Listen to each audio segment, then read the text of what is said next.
جو ادنا آ گیا در پہ وہ اعلیٰ ہو ہی جاتا ہے، مٹا کے اپنی ہستی کو وہ مولا ہو ہی جاتا ہے، مٹا کے اپنی ہستی کو وہ مولا ہو ہی جاتا ہے۔ اور جہاں اللہ والے رہتے ہیں اپنی مزاروں میں، جہاں اللہ والے رہتے ہیں اپنی مزاروں میں، وہ صحرا ہو کہ جنگل ہو اجالا ہو ہی جاتا ہے، وہ صحرا ہو کہ جنگل ہو اجالا ہو ہی جاتا ہے۔ اور فرماتے ہیں کہ رضا کے دل کی ہے خواہش تیرے قدموں پہ دم نکلے،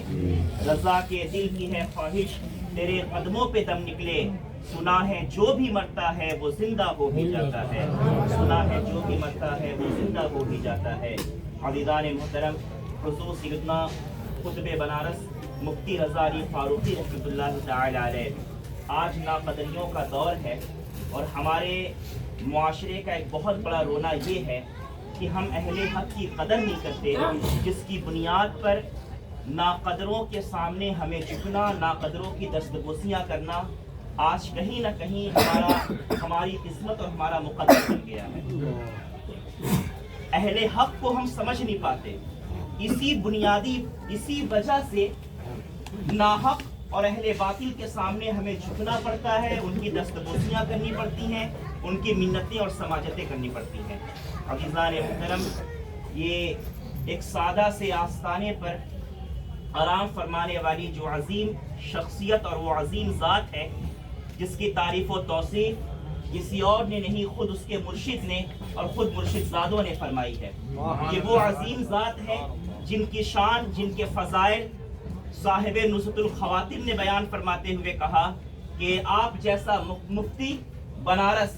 اس وقت کا تقریباً 100 سال پہلے کا وہ بنارس کی جس کی حدیں ادھر بھدوہی سے اور آگے غازی پور کی جانب تک لگتی تھیں، جس کی حدیں کافی لمبی چوڑی تھیں۔ عزیزان ملت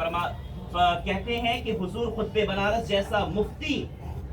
بنارس تو کیا، بنارس کے قرب و جوار میں کوئی نظر نہیں آتا۔ اور حضور خطب بنارس رضی اللہ تعالیٰ عنہ کی شان، آپ کے فضائل بندہ کیا بیان کرے کہ بڑے بڑے اس وقت میں، جس وقت میں شہر بنارس میں نئی وہابیت پنپی تھی، اس وقت میں لوگ علم کا رونا روتے تھے اور بے سر و سامانی کا لوگ رونا رو رہے تھے۔ ایسے عالم کے اندر حضور خطب بنارس رحمۃ اللہ تعالی علیہ نے اپنے شاگردوں کو باضابطہ طور پر تیار کیا،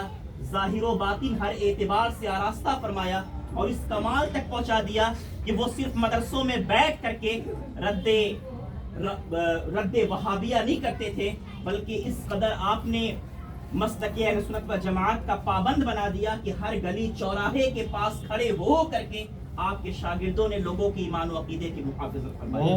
ورنہ میرے عزیز، جس تیزی کے ساتھ اس شہر بنارس کے اندر وہابیت نے اپنے قدم جمائے تھے، اور جس بڑے بڑے اثر و رسوخ رکھنے والوں کے ذریعے سے قدم جمانے کی کوشش کی تھی، قریب تھا کہ یہ پورا بنارس ان کے چنگل میں آ جاتا، مگر یہ کہیں نہ کہیں حضور خطب بنارس رحمۃ اللہ تعالی علیہ کا فیضان اور آپ کی خدمات کا نتیجہ تھا کہ حضور خطب بنارس کے فیضان کی بنیاد پر، آپ کی خدمات کی بنیاد پر اور آپ کے شاگردوں کی خدمات کی بنیاد پر وہابیت نے دم توڑ کر کے رکھ دیا۔ اور آپ دیکھیں کہ اتنا طویل زمانہ گزرنے کے باوجود بھی اگر وہابیوں کے ادارے آپ گننے پر آئیں گے تو انگلیوں پر گنے جانے کے لائق بنارس جیسی سرزمین پر انگلیوں پر گنے جانے کے لائق ادارے آپ کو دو چار مل جائیں گے۔ اسی لیے میرے عزیز،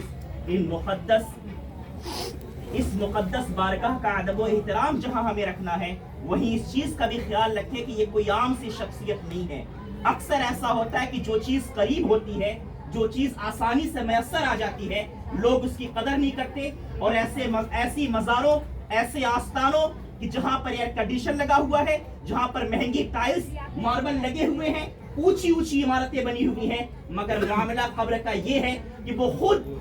خود اس بات کا طلبگار ہے کہ بھئی ہم تو خود ہی رحم کے قابل ہے کہ پہلے ہم پر پہلے رحم کیا جائے۔ وہ تو خود اس قابل ہے کہ لوگ اس کے لیے پہلے دعائے مغفرت اور دعائے نجات پہلے اس کے لیے کرتے رہیں۔ عزیزان ملت، اس سادے آستانے کی قدر و قیمت کو سمجھیں۔ اگر یہ ہمیں آسانی سے مہیا ہو گئے ہیں تو ان کی ناقدری نہ کریں۔ آج اکثر و بیشتر لوگوں کا رونا ہے، مولانا صاحب آپ کی بات ہم نے نہیں سنی، بڑی غلطی ہو گئی، فلاں کے پیچھے میں چلا گیا۔ 8 سال 2 سال کے بعد پتا چل رہا ہے کہ اس کا رویہ یہ ہے، اس کا اوڑھنا بچھونا یہ ہے، اس کی نشست و برخاست یہ ہے، اس کے بارے میں آج پتا چلا۔ میرے عزیز یہ ایک دو نہیں، اس طرح کی درجنوں مثالیں آپ کو مل جائیں گی کہ اہل حق کی تابعداری اور اہل حق کی مطابقت نہ کرنے کی بنیاد پر ایسے ہی للو پنجو کے پیچھے لوگوں کو ڈال دیا جاتا ہے۔ تو اس لیے میرے عزیز اگر حضور خود بنارس کا آستانہ میسر آ گیا ہے تو آپ ان کی قدر و قیمت کو سمجھیں۔ اس بارگاہ سے فیض حاصل کرنے والے لوگوں میں صرف سرزمین ہند پر رہنے والے لوگ نہیں ہیں، بلکہ اس بارگاہ کا فیض پانے والے ہندوستان کے باہر نہ جانے کس کس ملک کے اندر آج لوگ موجود ہیں اور دین متین کی خدمات انجام دے رہے ہیں، اور دین متین کی وہ خدمات کہ دین متین کی ظاہری اور باطنی ہر اعتبار سے اس کی روشنی اور اس کی چمک میں چار چاند لگ رہا ہے۔ عزیزان ملت، یہ مقدس بارگاہ ہے، اس کا ادب و احترام بجا لائیں۔ اکثر و بیشتر دیکھا گیا ہے لوگ آتے ہیں آستانے کی جانب پاؤں پھیلا ہوا ہے، لوگ آتے ہیں یوں ہی بس کسرت کر لی، نہا دھو لیا، کوئی توجہ نہیں، کوئی دیکھ ریکھ نہیں۔ عزیزان ملت، آپ قدر کریں، حقیقت یہی ہے کہ قدر کرنے والوں کی قدر کی جاتی ہے۔ اگر ہم آج قدر شناس ہو گئے اس بارگاہ کے تو یقین جانے کہ اسی بارگاہ نے ہر دور کے اندر بڑے بڑے ولیوں کو پیدا کیا ہے۔ آپ انہیں قطب بنارس کہتے ہیں۔ علماء کرام، مشائخ اعظام اور اللہ والوں کی بارگاہ کی تربیت یافتگان یہاں بیٹھے ہیں۔ ان کی بارگاہوں میں جائیں اور جا کر کے دو زانو ہو کر کے پوچھے کہ حضور مقام قطبیت بڑا ہوتا ہے کہ مقام غوثیت بڑا ہوتا ہے؟ سب کہیں گے کہ مقام غوثیت قطبیت کے معاملے میں بڑا عظیم مقام ہے، مگر تاریخ شاہد ہے میرے عزیز کہ ایسا قطب دنیا نے نہیں دیکھا ہوگا کہ جس کی بارگاہ میں بنگال کا ہونے والا غوث پہلے اس بارگاہ میں آتا ہے اور قطب کی بارگاہ سے غوثیت کا مقام لے کر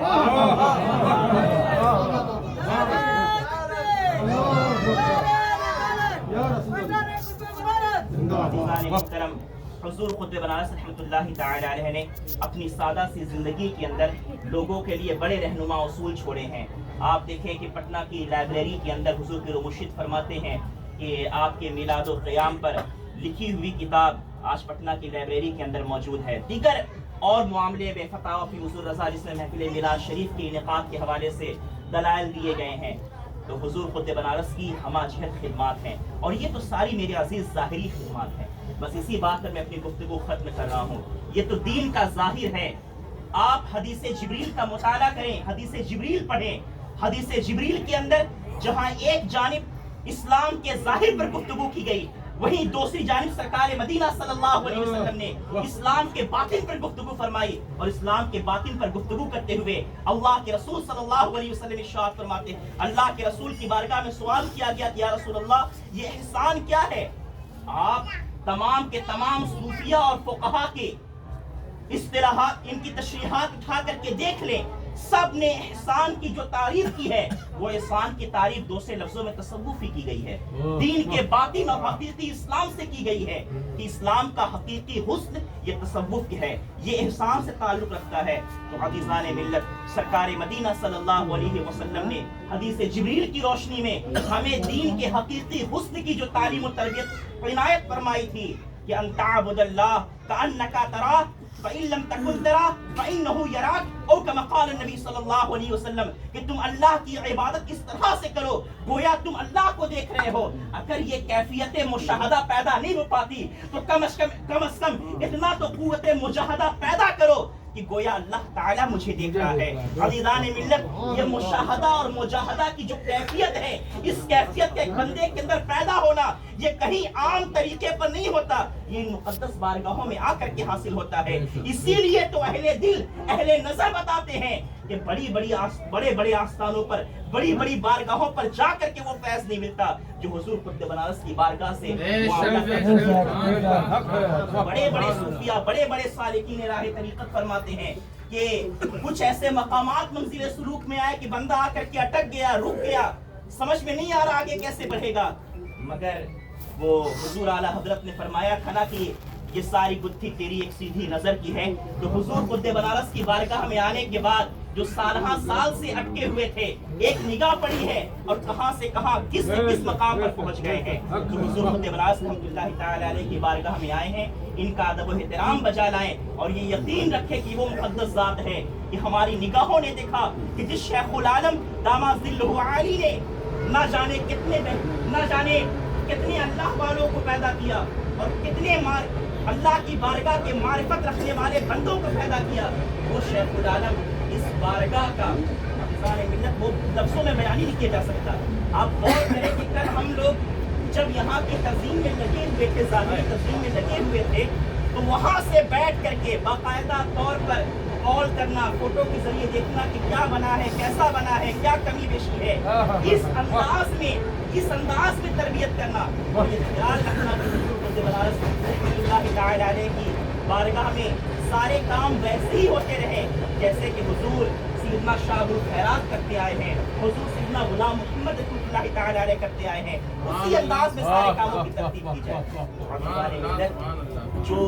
جو قدر والے ہیں وہ اس آستانے قدر جان رہے ہیں, اور اس قدر کی بنیاد پر وہ کیا سے کیا ہو گئے, کس سے کس مقام پر پہنچ گئے, ہماری کوئی نگاہ اسے نہیں جان سکتی. بس ہمیں آپ کو چاہیے کہ ان کا ادب و احترام بجا لائیں. اگر آسانی سے بغیر روپیہ پیسہ خرچہ کیے ہوئے ہم یہاں پر آ جاتے ہیں, تھوڑی دیر بیٹھ کر کے ذکر و مراقبہ فاتحہ پڑھ لیتے ہیں, تو اللہ رب العزت کی ایک نعمت غیر مترکبہ اسے شمار کریں اور اپنی قسمت کی میراث سمجھیں, اپنے کو قسمت کا دھنی سمجھیں کہ ایسا عظیم آستانہ ہم نکموں ناکاروں کو مل گیا ہے.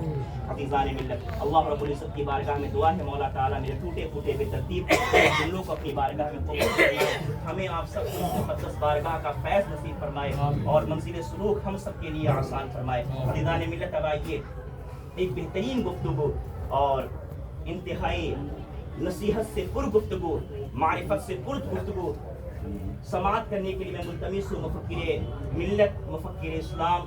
حضور شیخ المشائخ, شہزادہ و خلیفہ حضور شیخ العالم حضرت